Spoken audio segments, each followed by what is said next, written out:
Pathetic একটা গল্প আছে আমার, যে আমার একটা কাজিনের বিয়ে ছিল।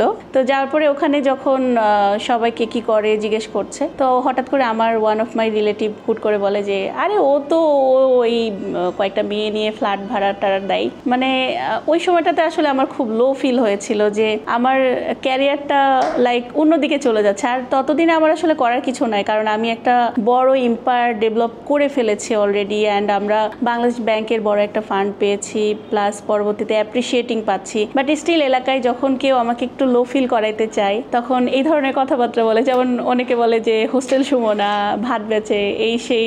পাপিয়ার ইস্যুটা দেখেছেন কিনা, তখন আমাকে বলতো কি পাপিয়ার মতো হয়ে গিয়েছে, মেয়েদের নিয়ে ব্যবসা করে, এই ধরনের কথাবার্তাও শুনতে হয়েছে। দেখবেন অনেক ফ্যামিলি মেয়েরা হোস্টেলে থাকলে বলে কি আমার রিলেটিভের বাসায় থাকে বা আত্মীয় স্বজনের বাসায় থাকে, এরকম কথাবার্তা কিন্তু বাবা মা হাইড করে যে আমার মেয়ে একা থাকে, এই জিনিসটা বলতেই পারে না। ঢাকা শহরে একা থাকা একটা মেয়ে মনে হয় গালি ওয়ান কাইন্ড অফ একটা। তো আমার আম্মুই লাইক অনেক সময় এরকমও বলেছে যে লাইক তুমি আমার পরিচয়ই দিবা না, এরকম ঘটনাও আছে আমার সাথে। সো আমাকে ফাইট করতে হয়েছে। আমার একটাই অপশন ছিল, ফাইট করো।